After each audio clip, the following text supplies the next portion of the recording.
Broadcasting across California, California's only statewide political show. You're watching The Issue Is. And welcome to The Issue Is. I'm Elex Michelson, and this week's guest literally needs no introduction. He is one of the most famous people in the entire country. Dr. Anthony Fauci is the White House's chief medical officer. Dr. Fauci, welcome back to The Issue Is. Thank you, Alex. Good to be with you. All right, let's begin with a conversation about where California is at right now. The Golden State has been more cautious than many other states. First to lock down, still has a mask mandate as compared to other states like Texas, Florida that are a lot more laxed. Now that we've seen some real results for the last several weeks, how do you assess California's approach and the decision by California's leaders? You know, the decision to just continue to implement public health measures is a good one. And the reason I say that is that if you look at the country as a whole, we had a very large spike in the winter months, December, January, and into February. And then it started to come down rather sharply. But what's happened right now, it's plateaued at an unacceptably high level. And over the last maybe 2 to 3 weeks, it's inched up. And when I say it, I mean the daily cases have gone from 30 to 40 to 50, and now most recently over 60,000 a day. That is concerning because that is usually the forerunner of another surge, which we don't want to happen because we're in such good position with the vaccines rolling out in a really good fashion where we're vaccinating, maybe 3 million people per day. And every day that goes by, we get closer and closer to better control. So we get concerned when, understandably, states want to cut loose, they want to get back to normal, and they pull back a lot on the restrictions, and that just leads to this danger of rebounding. But California right now is reopening in a pretty significant way. At the same time, we are seeing those case surges in other parts of the country. We haven't seen that yet here in California, and we're learning about all these new variants. Should California maybe pause its reopening right now? Is it too much too soon? Well, I think they need to be flexible and determine if you start to see a tick up to just pull back a bit. I mean, one of the things that's so important is to make sure that people continue to wear masks, as you see in this shot on the screen right now.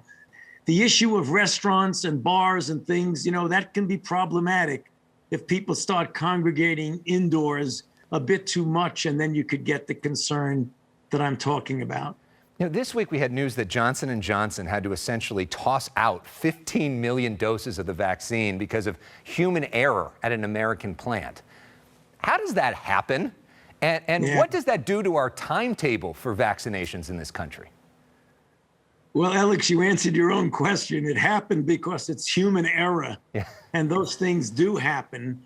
Thank goodness none of the doses that were involved in that particular incident have come out of that place and been administered to people in this country. So if people have a concern, did we get a bad batch? No, absolutely not. This was caught in time. It's under investigation by the Food and Drug Administration. And with regard to your question about the timetable, J&J has guaranteed that they will have the 100 million doses to us that they promised by the end of May. So the bottom line answer, this should not interfere with our timetable. That is good news. Love hearing that. This week, some more good news. The director of the CDC said something that really caught my attention. I want to play that for you and get you to respond. Our data from the CDC today suggests, that vaccinated people do not carry the virus, don't get sick, and that it's not just in the clinical trials, but it's also in real-world data. So if that is true, that if I'm vaccinated, I can't spread the disease, why then do I have to wear a mask? And does that knowledge change our thoughts about when we can open up? Yeah, no, that's a great question, Alex. And what Dr. Walensky was saying is that the preliminary data that she was talking about strongly suggests that vaccinated people do not spread it. What we're waiting for and what the CDC is waiting for before they pull back on the recommendation of wearing masks, even though you're vaccinated, is a definitive proof of that. And I think it will be coming soon, but we're not there yet. We are getting there quickly. And there are a number of studies that are going on right now that are going to nail that down. When you say soon, what does that mean? A few weeks, a few months? What are we looking at here in terms of? Yeah, it's a good question, Alex, and I can't give you a definitive answer. I know there's one big study on college campuses that started a few days ago that my institute is funding. That will likely take a few months to get a definitive answer to that. But there are other studies that are going on that can actually underscore or confirm what you just heard Dr. Walensky say. So it might be happening before a few months, but I can't guarantee. And if that is found to be the case, are we essentially looking at 100% reopening then? That's going to really depend. I mean, there are a few things going on that people should understand. There's the level of vaccination. I mean, if you get the overwhelming proportion of the population vaccinated, that almost certainly is going to be associated with a marked diminution in the level of infection in the community, namely the number of new infections per day. I think you're going to see both of those things happening simultaneously. People being vaccinated and the level going down to a very, very low level. 60,000 new cases in a day is not a low level. We've got to get way down. When we do, Alex, then you're going to start seeing a pretty rapid progression towards what you and I would consider as close to normal. Well, and there's a question about how to incentivize that, right? There is a discussion now about so-called vaccine passports. That would be, for example, you can't fly unless you show proof of vaccination. Right now, kids have to show proof of vaccination to get into school. Does that make sense scientifically, legally? I mean, what do you think of that concept? You just gave the three words that have different answers to them. Legally, practically. The fact is, from the standpoint of practicality, there is merit to that. There are a lot of concerns and objections about discrimination for people who don't, or Big Brother looking over you and giving you the right or not to enter into a theater or into a restaurant. It's a very controversial issue right now. But you can understand that there may be individual independent entities, not at the level of the federal government, but there may be some school districts that would say, unless you're vaccinated, you can't get in. Or some places of employment that say, unless you're vaccinated, you can't come in. That's apart from a broad umbrella concern or control by the federal government. I don't think you're going to see a federal government mandate about that. It might be at the local level, though. Interesting. All right. Well, we like to have some fun on this show as well. And you really have become a preeminent cultural figure. I've got my Fauci on the couch pillow right here that I have in my office. And just a few weeks ago, a comedian named Matthew Friend did an impression of you on our show. I want you to watch it and then assess. Well, what you need to understand, Elex, is I am so glad to be here right now because I am indoors with no one around me, so I can finally have my mask off my face. I can breathe again. More and more people should be wearing masks, as you know. So what do you make of that? You did a great job, Alex.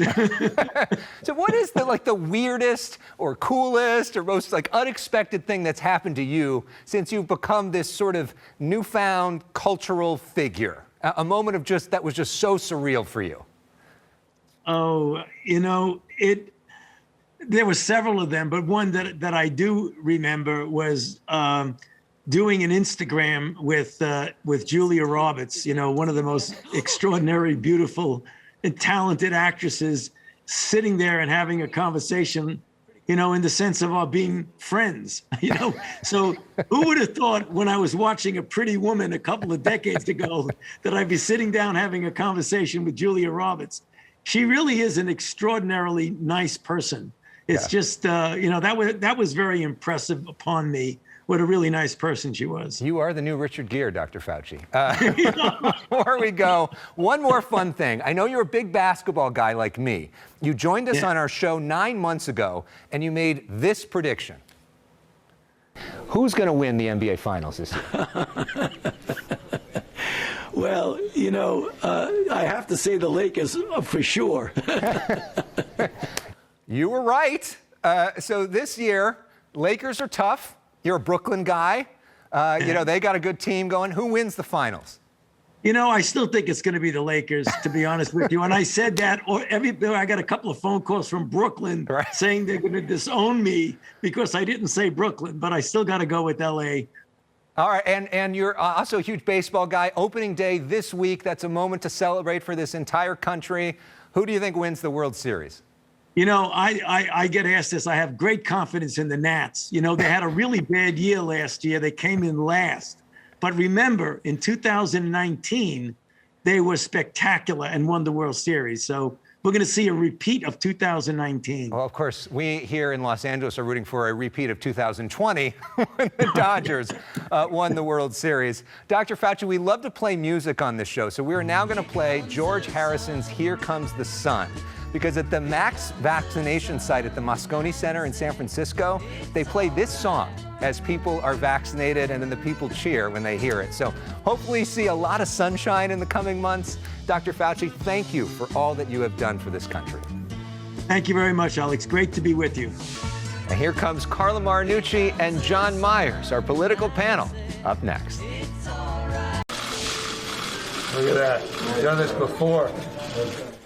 Governor Gavin Newsom feeling brand new after getting his one dose of the Johnson & Johnson vaccine this week, now that all adults over 50 can be vaccinated in California. The Newsom team also very happy about this poll right here from PPIC. It shows that 56% of Californians right now say they would vote against the recall of the governor. 40% approve it. Again, you need 50% plus for him to be recalled. Let's talk about that and more with two of the best connected, most experienced political reporters in all of California. Carla Marinucci is back. She is the senior writer of the California Politico Playbook, which you should subscribe to and read every day for free. John Myers is the Sacramento bureau chief of the Los Angeles Times. He writes the Essential Politics newsletter for the Times, which you also should subscribe to. Welcome, both Carla and John. Carla, let's start with you and your new reporting this week in the Playbook about a big fundraising haul for Team Newsom to fight this recall.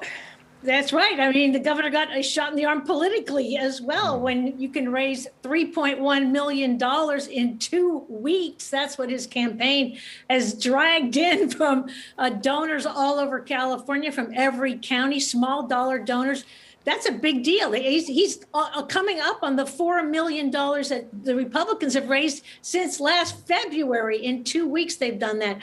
This kind of money will keep other Democrats from getting into that recall ballot. It's going to be an uphill climb for the GOP, particularly with the money he's raising right now, Elex. I think Carla's right. I think this was a good poll. I think it was the fourth in a number of good polls that have all shown the recall is under that 50% mark. And I think that's what's really important out of this is it's one thing to get a recall on the ballot. It's another thing to actually recall that person, that recall the governor, remove him from office.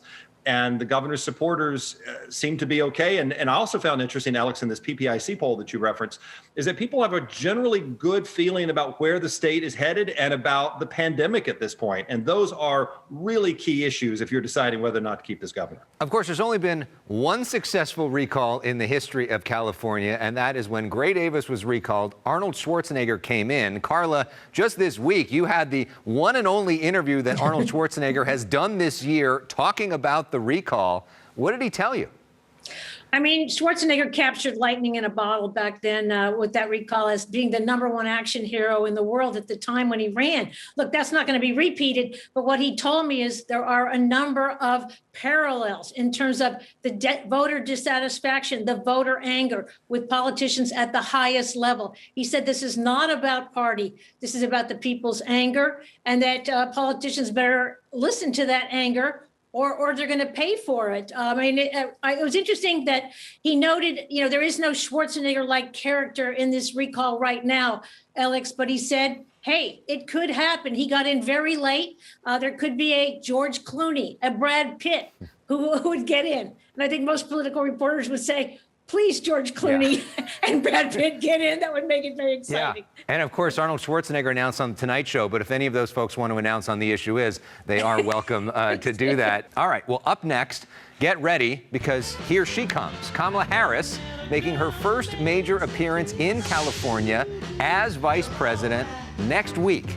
John and Carla, who have covered her for decades, are back with us when we come back to talk about that and more. And Carla, this is where we get to see those dance moves.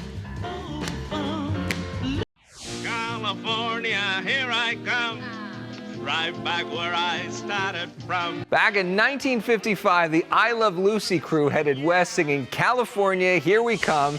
Next week, Vice President Kamala Harris will be back in her old stomping grounds of Oakland. Back with two people who have covered Kamala Harris in so many different jobs for a whole lot of years. John Myers of the LA Times, Carla Marinucci of Politico. John, what do you expect to hear from the vice president in California? This is her first major speech in California as vice president. What do you make of her performance so far in the job? The vice president coming to Oakland, I feel like is symbolism as much as anything. This is the beginning of her story, her amazing arc, her political career from prosecutor to attorney general to presidential candidate to vice president of the United States. It's a tough job. No one, there are all the famous sayings about that the vice presidency isn't worth a warm bucket of spit. That's the TV version of the old saying from the 1940s.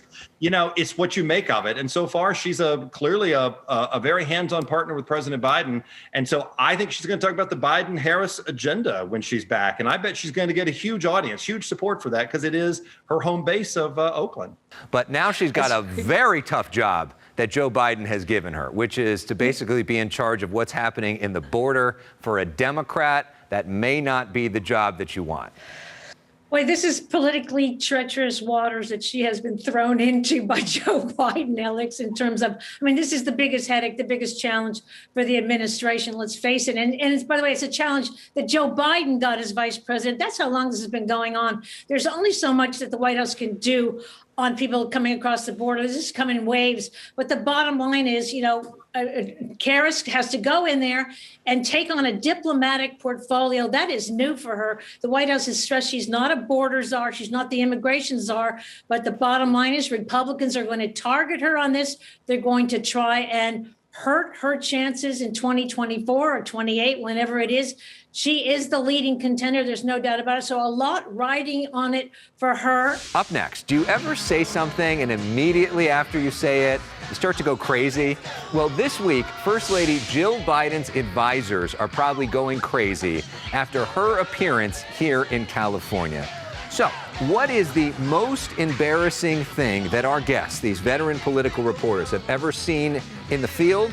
We'll have their hilarious stories next.